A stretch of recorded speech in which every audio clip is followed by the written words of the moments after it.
Hey guys, Jack Tucker. Welcome to the Omnipresence Podcast.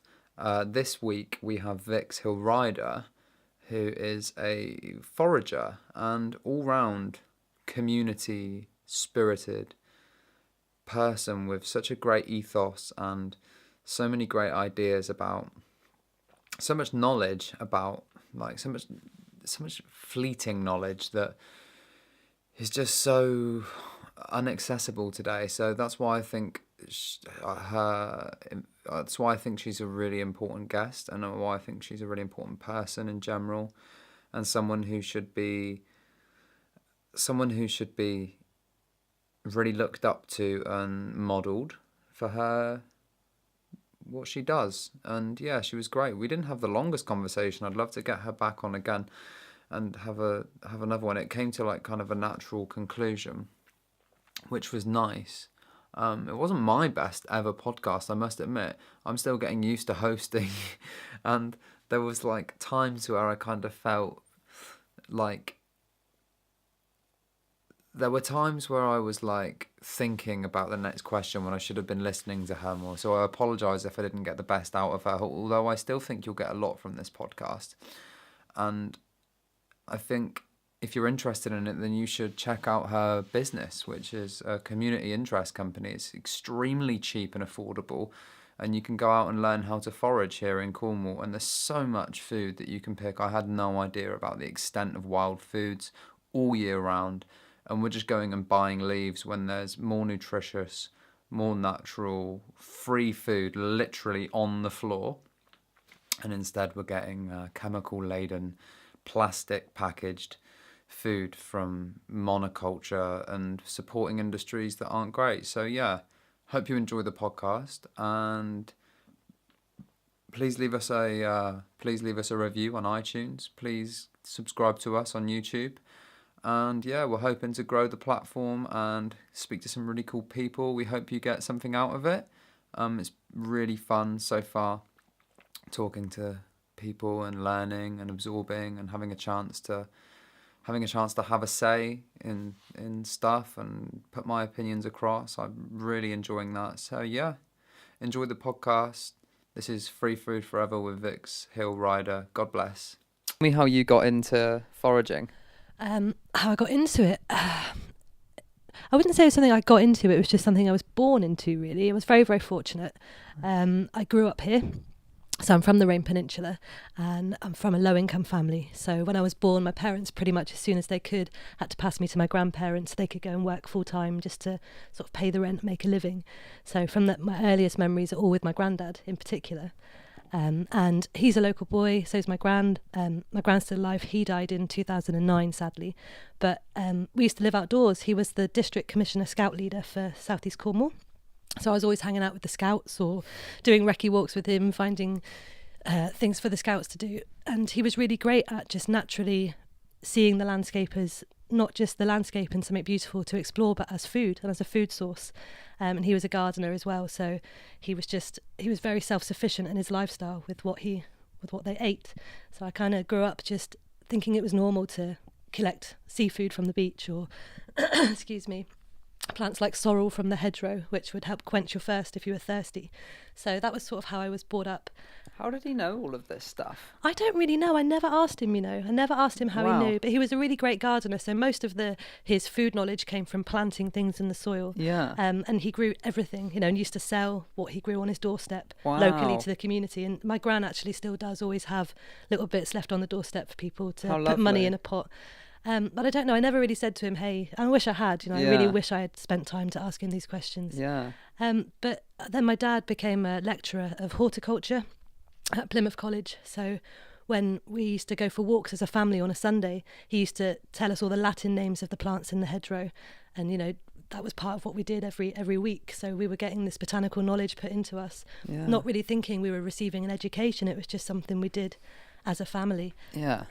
And I guess I just realised that I preferred plants to people. I always say that, I grew up in this small community. I was always very alternative and looked a little bit different and was always head in a book. And I just found that plants were my people. I could talk to the plants, harvest the plants, sit with them. There was never any judgment from that kind of entity. And that's how I got into wild food and botany, because I fell in love with the hedgerow basically from an early age. Yeah, that's so awesome. Yeah. That's so nice. Like, how much of your diet now is wild foods? Depending on the time of year. So now I would say about 70% wild. Wow. This time of year, yeah, this is one of the best times to forage. So we're now February, and we've got all the young green shoots coming up out of the ground, which are salad ingredients. We've got all the roots, which are ready to harvest, which were for example, Alexander roots, which are used very similar to parsnips or a potato starch. So you've got a good carbohydrate starch in the ground. All the seaweeds are at their finest at the moment, which has pretty much every nutrient that you need to survive, including protein. So they're all fresh and ready to go. How do they taste, the seaweeds? Depending on which one you pick, they all taste slightly different, but it's a bit like pasta. Oh, wow. So if you stop seeing seaweed as a plant and more as a carbohydrate and a pasta, then your world in the kitchen just opens up completely. Awesome. So things like kelp you can use like lasagna sheets, or cut into tagliatelle strips, which is nice. And then there's also, surprisingly, things like herbs that are seaweeds too. So if you look at the pepper dulse at the moment, which is really long and ready to harvest, when you taste that raw, fresh, it's a cross between lemon, pepper and oysters.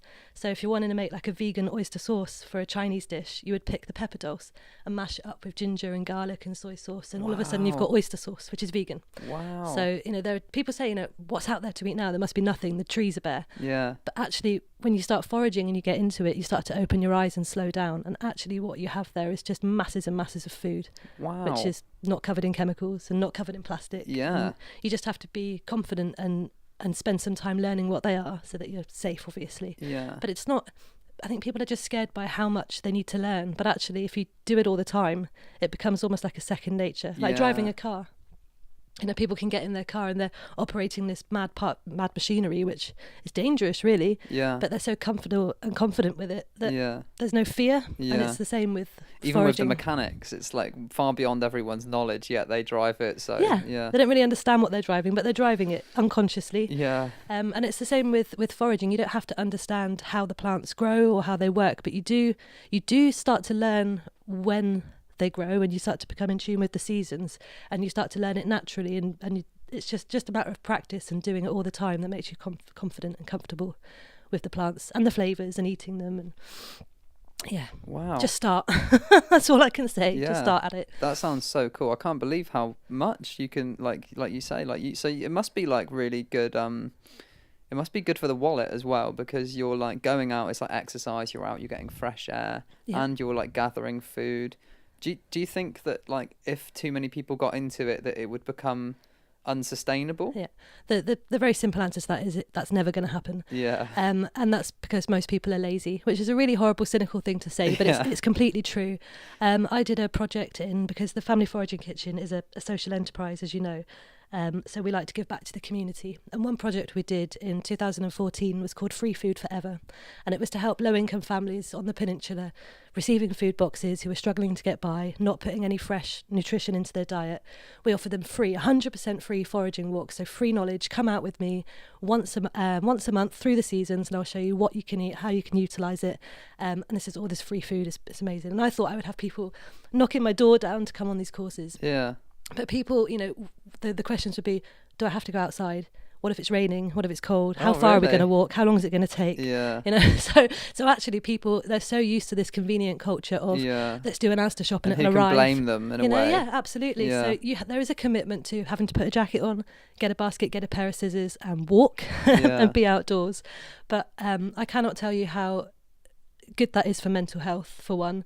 If you are feeling down or low because you haven't got much money, it will naturally lift you up. You're coming back with a basket full of nutritious, beautiful, exciting ingredients, and you might look at them and think, well, what on earth am I going to do with them now? But there is so much now online. There are so many books and resources tailored around these ingredients. It's nothing new now. Foraging is bang on trend. It's it's a hipster thing to do, but actually if you're feeding a family of 4, right now the nettles are beautiful. Go out and get a big bag of nettles. There are 52 recipes that are beautiful and fulfilling and nourishing that you could do with that one ingredient. Wow. So it's just about thinking outside the box. Yeah. And also you create your dinner plan based on what's in season. Okay. In the hedge. So for me, I know because I know the seasons really well now, what's out there. But if I was to take myself for a walk in the morning, look to the hedgerow or the coast, I would see 6 or 7 things that were beautiful and fresh in season. Then I would think, what am I going to cook? Yeah. So what am I going to cook is the second question. And then if I need to go and get some rice or potatoes or beans to supplement those ingredients, then you do. Yeah. And you can do that really, really cheaply because you're not buying in bulk. Uh-huh. So you've got your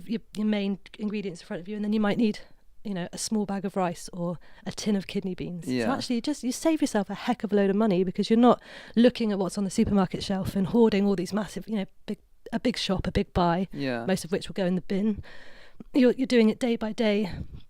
What's in the hedge? What can I pick? What do I need to go with that? So it's amazing. Like, very jealous of like your knowledge, because it's to me it sounds like such a daunting prospect. To like, I'm so used to going to like Widdicombe's, and I do eat like good food, but at the same time, like I do like buy, like I love like hummus, I love all these things, you know. I'm like still very emotionally attached to food, even though I'm like really trying to like have a good relationship, a healthy relationship with it. I'm far away from being able to like go out and no, because you're the perfect person, because you love food, because you're a foodie and you enjoy food.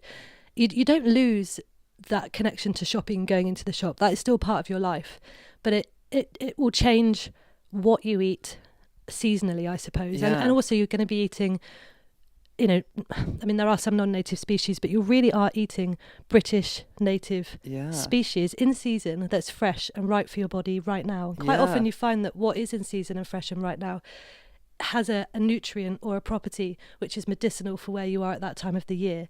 So all the iron rich plants are out right now, you know, because we've had a few months of really indulgent heavy foods, and we've really enjoyed ourselves, maybe partied a bit hard, and now all these detoxifying tonics, spring tonics are out in the hedgerow, ready to nourish our bodies again and make us strong to hit this year running. And you don't have to take away that supermarket shop, that Widdicombe's visit. You know, you'll gather something nice, and then you'll go, right, what can I go into the shop and buy to put with that to turn it into a really beautiful dish? It's not survival. It's not about, you know, let's save some money and just eat weeds to you know, it's not about that. It's about creating beautiful, almost gourmet dishes in a way. So how many times do you forage in a week? I forage every day. Oh, wow. So a lot of people will say, I haven't got time to do that because I work full time. But I work full time and I'm a busy mum, you know. But we live in Cornwall. We're very lucky. We live on the Rain Peninsula, and there's wild food on every walk that you go. You walk down to the village, you're going to pass 3 or 4 species of beautiful ingredients, you know. Wow. So what, just growing in the hedge? Just growing in the hedge. So if we took a walk from here to my house, which is a 2-minute walk, we could see 5 or 6, 7 delicious wild edibles that we could go, okay, well, they're out, we'll pick a few of those. What are we going to make for dinner now? What do we need to get from the shop on the way home? Wow. So you don't have to dedicate hours and hours of time. It's just knowing, even if you got to know 10 you can plants, integrate it. Yeah, you can just integrate it. Yeah, absolutely. And it's so nice, like me and like Natasha walk all the time with River. We're always out walking, so there's no reason why that couldn't be integrated into like our just lifestyle. Always take a plastic bag in your pocket and a pair of scissors, or if you're investing in a nice basket, or have a Tupperware box in your rucksack, always, because no matter where you go, there will be something to bring home with you. Really, and honestly and truly, even if I go to Plymouth, and you would think, well, what on earth is there in an urban environment? There are certain plants in Plymouth which I can't get on the Rain Peninsula. Oh, wow. So, for example, outside the aquarium, there's loads of sea buckthorn bushes. I don't know if you know what sea buckthorn is. No. Really little tiny orange berries, which are so high in vitamin C, more so than an orange, and they're really tart, but they're absolutely beautiful orangey lemony flavour. When you add a little bit sweetener to them, they blow your mind. They're fantastic. So if I'm going to Plymouth, I'll be like, okay, I'm going to take my Tupperware box because I'm going to get some sea buckthorn berries on the way home, which is something I can't get from this side. So wherever you go, just, and you don't have to come back with anything, but if you've got that, you know, your tub there, then you can. It seems like this knowledge at this point in time is so important because of this kind of looming kind of worry of global collapse that seems to be in the back of everyone's mind. Like, it seems like you could, it's a really good, like, it's really important knowledge to have, isn't it, at this point in time? I think. We just live in a really unsustainable food culture. You know, we've got this mad mass agriculture going on, and it is unsustainable. And I think there's going to be, I mean, we can see it now. I don't want to get into politics too much, but with this looming Brexit and you know, all this, there's not going to be this, that and the other to buy in the supermarket. I think really we're pushing back to a way of almost like World War II, when it was you have to grow your own, you know, make, do, amend, and dig for victory and all this. I think if you have the ability to be able to feed yourself and sustain yourself and nourish your family for free, that's a real power that nobody can take away with you. In fact, I think that's the last true freedom we have left as human beings. Yeah. It's the ability to be able to feed yourself and look after yourself for free. So yeah, I think it's definitely the way forward, and definitely what we need to instill in our children, that there is a world outside of glowing supermarket lights and shiny packaging. Yeah. And what food is and where it comes from. And exploring food history, because it's not something that's taught in schools. It's not something that's delivered in that way. In fact, I work with schools and I always say to kids, where does food come from? And the number one answer is Asda. Really? So that is, for them, food is from a shiny building with shiny floors. And that's where we've come. So modular, our life now, isn't it? Like food here, this there. It's a bizarre time, isn't it? People don't see food growing outside in a wild environment as food. They'll look at it, and I'll pick it up often, especially with children. I'll be like, you can eat this. And they'll go, what if a bird has pooed on it? Or, like, what? You know, it's not. So it's like, what do you think food is? Where does food come from? Yeah. You know? So it's that microbial sort of exchange as well is so important for our guts, isn't it? Like Definitely. the food, the sanitation in food, and the way it's all washed or bleached in some circumstances, like that's it. Like the mud is so good for us, isn't it? We're so afraid of what's there to nourish us. God, I had a really interesting question a second ago, and I just forgot. Sorry, about I talk a lot. No, I just started thinking about mud, and I kind of lost track. I'll have a little look at my sheet.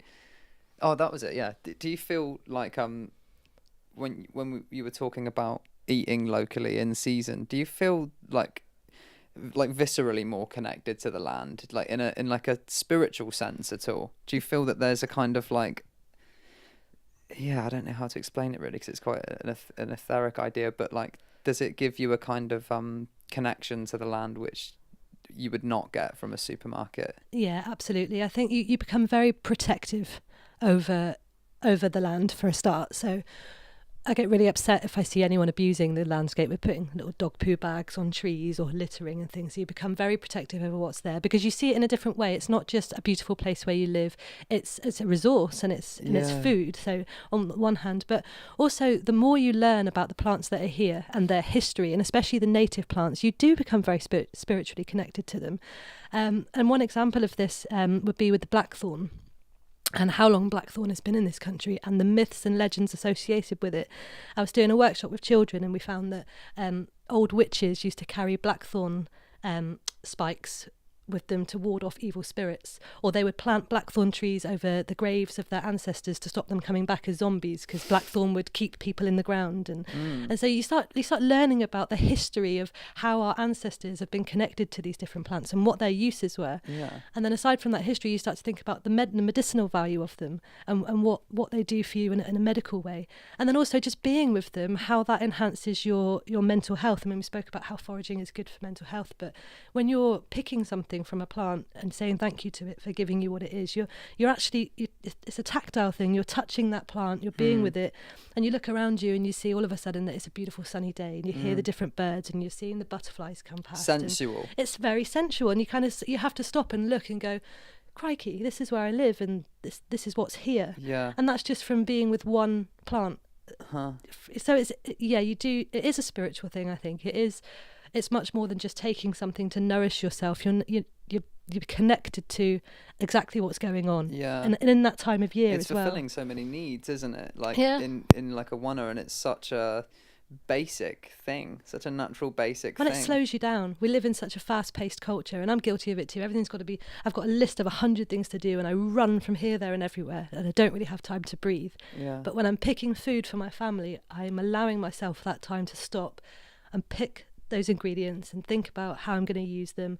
And then it slows you down to stop and just take a breath and appreciate where you are. So there is a definite connection to the gratitude is important, isn't it? That's such a, like people saying grace around a dinner table is like it serves a function within us, doesn't it? It doesn't have to be this like, this argument about, where's it going, who's listening. It's more an internal appreciation thing that's like, it's You do practical. get some looks, I do say thank you to the plants, and I do hug trees, and I do, people do think I'm this weird, crazy, weird, hedgy lady, but I really couldn't care less, because when I'm hugging a tree and I'm saying thank you to that tree for giving me its blossom or for giving me its fruit, then I have a real friendship with that tree who's been here for hundreds and hundreds and hundreds of years, and it's just.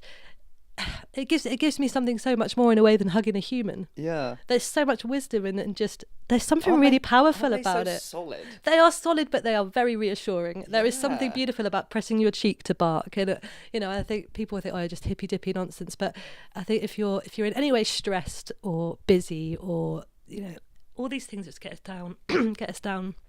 Go and hug a tree and just spend some time with it. You'll feel 100% better, I can promise you.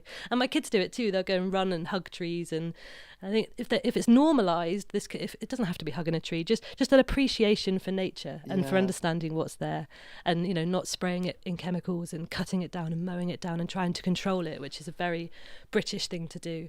We're very much about a lawn, aren't we? Yeah. Oh yeah, neat and tidy. Lawns. Keep Britain tidy. And in one respect, it's yes, we should be tidy. We've spoken about tidiness, but there is a real freedom in rewilding and about letting something grow and just be and letting something breathe as it should be, organically, and how that can make us feel.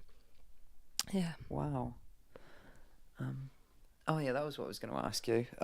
Could you be like eating a foraging diet and be vegan and live like quite healthily? Yeah, 100%. Cool. There is very little nutritionally that you can't find growing in the wild that your body needs. I think B12. Yeah, but then that comes from the ground, right? But the dirt. That's as long as you don't wash them too much. Yep, exactly.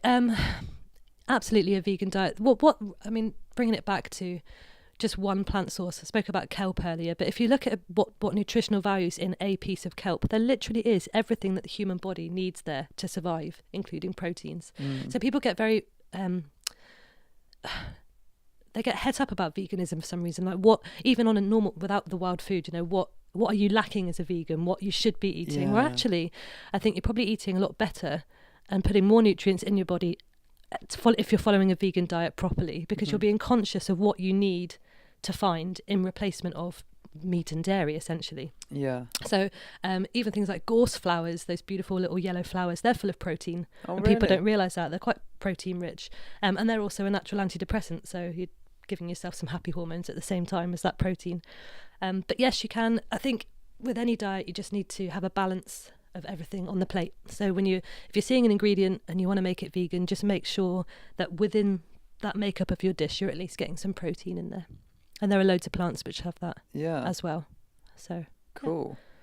Yeah. Like that's awesome. Like and it's so surprising to hear that we do have this like kind of protein myth. Yeah. Like there is this myth that like who have you ever heard who's protein deficient? You don't get it. You hear of mineral deficiencies. You hear of like lack of iron, which I suppose is abundant in like beef and stuff. But then it's not non-abundant, like you were just saying that in the nature at this time of year, there's iron abundant plants popping up all over the place. There's more iron in nettle than there is in most meats, actually. When you start to look at per gram of what's in a plant compared to what's in a meat product, you'll be really surprised about what the differences are.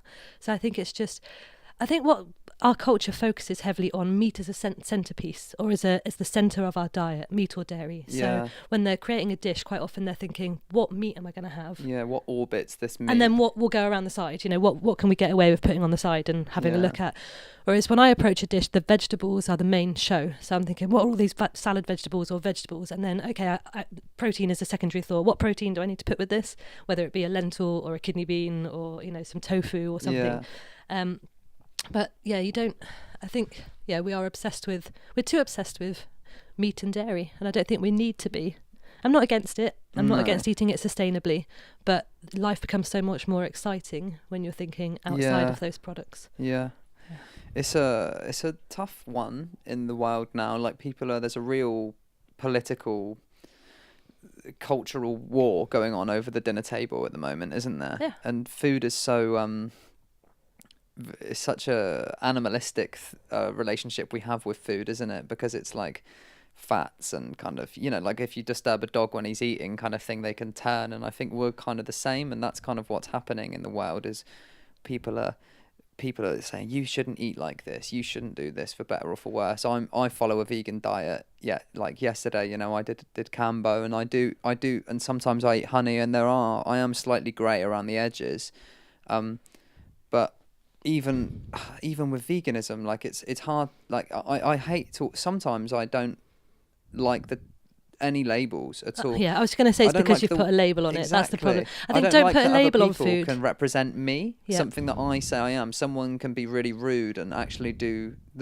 and many times not do animals a favour due to the way they're approaching it.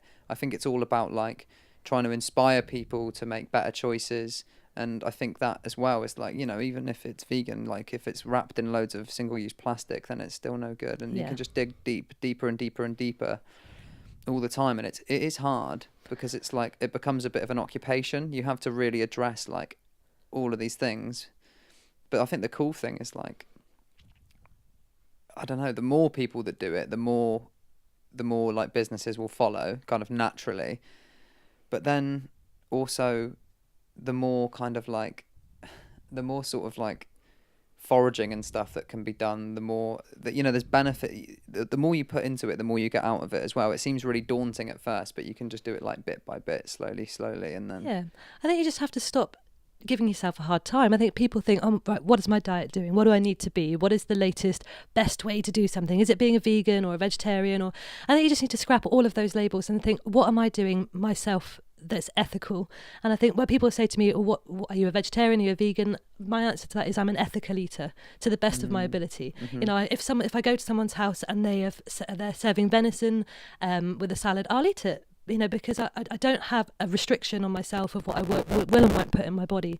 But when I'm trying to feed my family and myself, and I'm gathering for myself and I'm cooking meals, I'll try to be as ethical and responsible as I can without single-use plastics and without it's very difficult in this culture to get away with everything. And it'd be insane to burden yourself into trying to go 100% without all of those things. I think we're all human, and like you say, there's no black, there's no white, there's grey areas, but I think just you don't need to put yourself into any pigeonhole or any box. You just need to do your best with what you have around you. And if you're living a largely foraged wild diet, you know, a lot of these problems are naturally taken away from you because you don't need to add an awful lot to that to get by. And so you will find yourself using less plastic.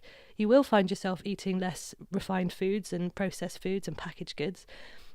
You're gonna have a very different attitude to food in your kitchen. But don't give yourself a hard time if you then want to go and buy a piece of cheese wrapped in plastic, or if you want to go and eat a green and black chocolate bar with some foil around it, because you're doing it so little that you still need to enjoy yourself and enjoy your food. So it's important as well not to make extreme changes too quickly, isn't it? I hear people say, because they're not people just mostly think, oh, it's too hard, and go straight back to their own way. It's like slowly, bit by bit, day by day, just make small changes. What I got from what you just said is that like it seems like when we make choices in certain modes, like if we make it out of greed, we're more likely, or like gluttony, like I want to eat that, you're more likely to. But if you do something out of like awareness, and you're saying when you're out foraging, it sort of breeds an awareness in you. It's kind of like bringing that to the table all the time. It's like it kind of just happens naturally. It does. It does. And I think I think you have to be a bit of a foodie really to adopt this lifestyle. There are people which don't really take enjoyment for food. They see food as something to sort of just get them through the day, and there's no real love or passion for food. So I think if you're going to seriously go down the route of wild food and ethical eating, then you need to love food. I think that's important. Because if you don't love food and you're just doing it to get by, you're not going to have the imagination necessarily with that produce to make it work for you. Do you see what I mean? An example of that is with something that's in season now. Let's just go back to nettles, because I love them, and they're easy for everyone. Everyone knows what stinging nettle is, but how many of us actually eat them? I was thinking today when I was getting the kids ready, right, we're going to go and get some nettles this afternoon. What are we going to do with them? Let's make our own pasta. Okay, what do we need to do that? We need some flour, and that's it, and some eggs. So it might be a bit difficult for vegan. No, because you could use chickpea water, aquafaba, and you could do that. So I think you do need to have that sort of love for, what am I going to cook? What am I going to eat? What do I like eating? But if you have a little bit of that in you, then you're going to find this path really easy, because you're thinking, what do I love to eat? What do I crave the most? What's out there that's going going to help that craving. So yeah, so you can still be a glutton and be greedy and look at the hedgerow and lick your lips, because there is so many beautiful things out there that you can create. Nice. Yeah. If anyone wants to get into foraging, what do you think's the best way to do it? Invest in a good book to start with. You can use the internet, but there are certain potholes with that, in that there are a lot of people doing things out there, and not all of them are correct. Sometimes I'll see a YouTube video and think, oh, they're talking about burdock, and they'll be looking at a completely different plant, and you think, how has that been allowed to get put on the internet? Yeah. So get a really good book. A good one to start with, the oldest of the best, is Richard Mabey, Food for Free, and that book was written way before foraging was a fashion and a thing. It was written in the early 70s, I think. Don't quote me on that, but it's a very old book. And the hardback version is the best one, just to go on your coffee table, and it's going to be about £5 on Amazon now, or something like that. But it's got a really, really great, all the common British plants are in there, photograph and drawing, and where to find them in season. Wow. And they also Collins do a little pocket variety of that, which you can just put in your rucksack when you're out and about. So start with a really good book, and then if you can afford it, go on some courses, find someone who does it. Do a year. I always say to people, 1 year is probably enough. Once a month, just go out, watch how the seasons change. Yeah. And just, if you learn just one plant a month, so let's say you've got to learn 12 plants in a year. Yeah. That really isn't a lot. It No. really isn't. But with those 12 plants, you're probably going to have about 150 new recipes. So that, or ideas in the kitchen. And then you go out the next year and you'll see those plants coming back up again. It's like greeting an old friend. It's like, oh, it's January again, and here are the young Alexanders. We can use those, like asparagus. Oh, cool. What are we going to have with asparagus tonight? What goes nicely with that? So you very quickly get a quick collection of plants together if you spend a year with it. I don't recommend going out without any sort of guide when you've first started, because there are some things in the hedge that are harmful. There's very few that will kill you, but there are some that will. Yeah. So be careful not to make mistakes. But most things that you think, that you know anyway instinctively, for growing up around here, you can eat. Things like dock leaves. Everyone knows what a dock leaf looks like. They're a cabbage or a spinach. Yeah. Everyone knows what a stinging nettle looks like. That's like a cabbage or a spinach. All seaweeds that are growing on the rocks, you can hand harvest, all of them, and they are edible. Wow. So you can't go wrong with seaweed. So if you're really into pastas and Italian food, then start looking to the coast if you live here. So there's so much which is really obvious, that once you actually start to look, you'll see and you think, well, why aren't I eating this? Why am I walking past it every day and not putting it in my diet? It doesn't make any sense. It's starting to seem ridiculous to me, the way we live. I know. So people will. crazy. I mean, for a really classic example of the stupidity that I find is the orchard. We've got a community orchard growing down by the lake here that fruits every year with these wonderful varieties of apples and plums, and every year they just get wasted and left on the ground. Very few people go and pick them. But at the same time of year, people will be going down into the co-op and buying a bag of 6 apples covered in plastic. And I'll say to people, why do you not realise that the orchard has got loads of apples? Oh yeah, but I didn't think you could eat those. What are you? They're apples. Oh no. They're apples. You can't. There's not an apple you can't eat. Yeah. So it's just about kind of almost picking yourself up and going, what am I doing? Why am I going to the shop first? Don't go to the shop first. Go and walk around the lake. If you can't find anything to eat there, fine, go to the shop. But open your eyes and see what's there, and you will be absolutely amazed. Right now, all the wild garlic is out, all the 3-cornered garlic. It's very easy to identify. Have a look in a book. What is 3-cornered garlic? Okay, you can't confuse that with anything poisonous. Go and pick some, bring it home, do something with it. It's just, there is food everywhere. You've just got to open your eyes. That's awesome. How can people get? Where are you online and stuff if people are interested in coming on one of your walks? So our website is familyforagingkitchen.co.uk. All our walks are listed for the rest of the year. So we do one a month through the seasons, and we try to keep them really affordable. We're the cheapest in the UK, which sounds like a strange thing to brag about, but we are £20 a ticket. That's for 3 hours and a cookery class. Children come for free, but if you're a low income or no income, because we're a social enterprise, then you can come along for free anyway. You just apply to us, a quick application form just stating your income, and you can come on any walks for free. So there should not be a barrier for anyone to come and learn this knowledge. And I'll do the same thing if you want to get a private group together and go out somewhere, maybe your favourite walk where you walk all the time, walk your dog or whatever, and you want to know what's growing there. I even do back gardens. So if you want me to come in your back garden and tell you what's growing there that you can eat, that's not planted, as long as there are 6 of you, that works out the same, 120 quid, so 20 quid a ticket. Or if you just want to pay 120 quid, or come anywhere you like. Cool. So I'm trying to make it accessible for everyone. There's lots of things on the website, not just wild food. We do countryside craft courses as well. So if you're interested in beekeeping or hedge laying, coppicing, we do all of that too. Awesome. But I am your wild food guide. Yeah, I'm so glad you're just down the road. Yeah, I am. I'm not far away. Thanks so much. No, you're very welcome. Cheers. Thanks for having me.